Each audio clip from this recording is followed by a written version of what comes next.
Bonjour et bienvenue à ce tour guidé afin de mieux comprendre les types de billets disponibles au Walt Disney World Resort en Floride. Mon nom est Marie-Christine et je suis passionnée des parcs thématiques du Walt Disney World Resort et ça me fait plaisir aujourd'hui de vous faire une petite visite guidée du site web de Disney World pour mieux comprendre les types de billets qui sont offerts.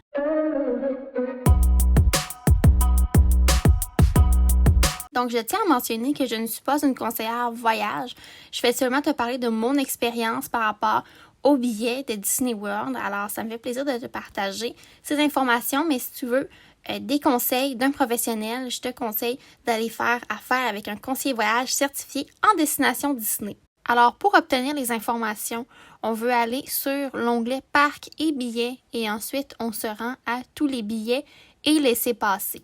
Donc, je suis présentement sur le site canadien en français, mais les prix seront toujours en US. Alors, il va falloir nous-mêmes calculer le taux de change. Donc, lorsqu'on arrive sur la page des billets, on a les billets de parcs thématiques. On a quelques informations sur les billets un parc par jour, parc aquatique, les billets parc hopper et parc hopper plus. Alors, lorsqu'on veut acheter nos billets ou bien consulter les informations sur le site web, on veut cliquer sur « Sélectionner les billets ». Alors, nous allons arriver sur une page et on indique quelques informations de base avant de choisir le type de billet.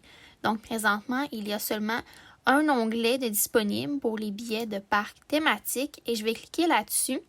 Ensuite, je vais pouvoir sélectionner le nombre de jours qui m'intéresse et vous pouvez voir que le tarif est assez modulaire. Donc, plus que nous restons longtemps à Disney World, plus le prix des billets diminue. Donc, je vais prendre 6 billets pour l'exercice d'aujourd'hui. Alors, 6 jours de billets et ensuite, on doit choisir quelques trucs. Alors, le prix est également déterminé selon le temps de l'année. Alors, on choisit une date qui nous intéresse. Donc, je vais y aller au hasard ici. Et là, regardez, vous avez 6 jours de parc, mais vous pouvez utiliser vos billets entre le 14 juin et le 22. Alors, on a journée 1, 2, 3, 4, 5, 6, 7, 8, 9. Alors, on a 3 jours sans billets et 6 jours avec billets, mais dès qu'on l'utilise la première journée, ils doivent être tous utilisés d'ici la fin de l'intervalle. Alors, on voit que les prix changent selon la fin de semaine, les jours de semaine et tout ça. Ensuite, on doit choisir les types de billets qui nous intéressent. Donc, un parc par jour, ça nous permet de visiter les parcs thématiques Magic Kingdom, Epcot, Hollywood Studios et Animal Kingdom. Si on choisit option Water Park and Sports, ça nous permet de visiter Magic Kingdom, Epcot, Hollywood Studios, Animal Kingdom et également les parcs aquatiques. Alors, on a le parc Typhoon Lagoon ou Blizzard Beach et il faut bien valider l'horaire de quel parc aquatique est ouvert lorsque nous visitons le parc thématique. Alors ici, pour les 2 premières catégories, lorsqu'on achète ce type de billet-là, on peut seulement aller à un parc par jour. Alors on peut par exemple seulement visiter Magic Kingdom durant une journée, on ne peut pas changer de parc. Alors, vient l'option parc hopper. Donc, ça nous permet de faire plus d'un parc par jour. Il peut y avoir des règlements de parc hopper du genre, vous devez scanner au parc que vous réservez le matin et vous pouvez changer de parc thématique, passer une heure précise de la journée. Présentement, c'est 14 heures, mais ceci peut changer à tout moment. Alors, un billet, option parc hopper, c'est quoi? Ça te permet de visiter un des 4 parcs thématiques et également de visiter plus d'un parc lors de ta journée. Alors, on peut visiter Animal Kingdom, Magic Kingdom, Epcot et Hollywood Studios et il n'y a pas de limite de combien de fois on peut changer de parc dans une journée.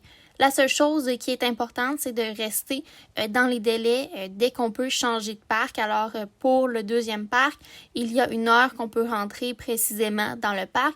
Et pour notre 3e et 4e parc dans la journée, si on veut en faire plusieurs, eh bien là, il n'y aura pas de restrictions par la suite. Ensuite vient l'option Parc Hopper Plus. Alors, on a les 4 parcs thématiques et les parcs d'eau en parc hopper. Donc, ça veut dire que, par exemple, on peut faire une avant-midi à Animal Kingdom, passer notre après-midi au parc aquatique et terminer notre soirée avec un feu d'artifice à Magic Kingdom. Donc, les combinaisons sont assez vastes pour ces billets-là.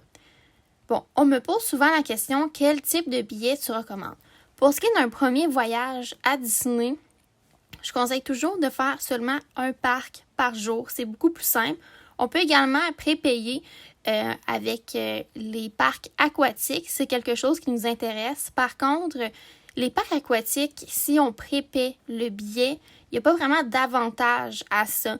Donc, c'est aussi mieux de ne pas l'acheter tout de suite et la journée même. Il n'y a pas vraiment de restriction de nombre de visiteurs et c'est rare qu'ils sont à capacité. Donc, si on veut toujours y aller, je conseille de prendre des billets un parc par jour et dès qu'on veut aller au parc aquatique, seulement les acheter le matin même. Donc, si jamais nos plans changent, eh bien, on n'a pas le tracas d'avoir payé des billets qu'on n'utilisera pas. Donc, même chose pour le parc hopper. Alors, le parc hopper, c'est un type de billet que si on veut faire plus d'un parc par jour, ça peut être bien. Par contre, lorsque c'est l'un de nos premiers voyages à Disney, ça peut faire beaucoup de voyagements et avec l'utilisation des transports de Disney, ça peut être un petit peu complexe à comprendre comment naviguer d'un parc à l'autre et tout ça. Alors, si c'est quelque chose qui est un peu trop complexe pour toi, c'est peut-être mieux d'avoir des billets un parc par jour. Pour ce qui est des Water Park Plus, eh bien là, ça donne beaucoup de flexibilité. Si ça rentre dans ton budget, pourquoi pas. Mais pour ce qui est des mois de novembre à avril, il se peut que la météo ne soit pas assez chaude pour aller à un parc aquatique. Alors, il faut considérer tout ça. Et si c'est quelque chose qui te tracasse, qui peut faire froid durant ta visite, eh bien, l'option des parcs d'eau serait mieux de l'éviter avec l'achat de nos billets et de tout simplement ajuster nos plans à temps et lieu en achetant le parc aquatique sur place. Alors, je vais prendre l'option un parc par jour pour te montrer la suite des étapes. Donc, j'ai cliqué et là, c'est là qu'on choisit l'âge. Donc, à Disney, les 3 à 9 ans ont un prix et les 10 ans et plus, un autre prix. Donc, Disney considère qu'un enfant de 10 ans et plus est un adulte, techniquement. Et les enfants en bas de 3 ans, donc 0 à 2 ans, et dès qu'ils atteignent 3 ans, eh bien là, on paie. Donc, en bas de 3 ans, c'est gratuit l'admission. Il se peut qu'on te demande une preuve, par exemple, d'un certificat de naissance ou quoi que ce soit. Donc, c'est bien d'avoir ça en photo sur son téléphone si jamais on demande une preuve de l'âge de notre enfant. Alors, je vais prendre un billet comme ça. Et là, on voit que les taxes sont ajoutées au prix et c'est en US. Donc, on va devoir convertir avec le taux de change. Ensuite, on peut même acheter le Memory Maker en achat anticipé avec nos billets. J'ai une vidéo dédiée sur le sujet si tu veux en apprendre plus. Et là, on voit la facture totale. Lorsqu'on clique sur Continuer, on va arriver à notre panier d'achat et on peut compléter la commande. Donc, j'avais déjà fait l'exercice une fois, mais je vais retirer un des deux. Donc, on voit le total et on peut cliquer ici pour continuer le paiement, mettre les informations. C'est certain que lorsqu'on achète des billets, ce qui est bien, c'est d'avoir préalablement son compte My Disney Experience avec notre courriel et d'avoir créé les personnes de notre groupe. Donc, comme ça, lorsqu'on achète des billets, c'est vraiment plus rapide. Alors, c'est tout pour cette vidéo concernant les types de billets à Disney World. J'espère qu'elle t'a été utile et si c'est le cas, je t'invite à laisser une mention j'aime et également à t'abonner pour plus de contenu concernant Disney World. Ce fut un plaisir pour moi et on se dit pour une prochaine fois. Bye!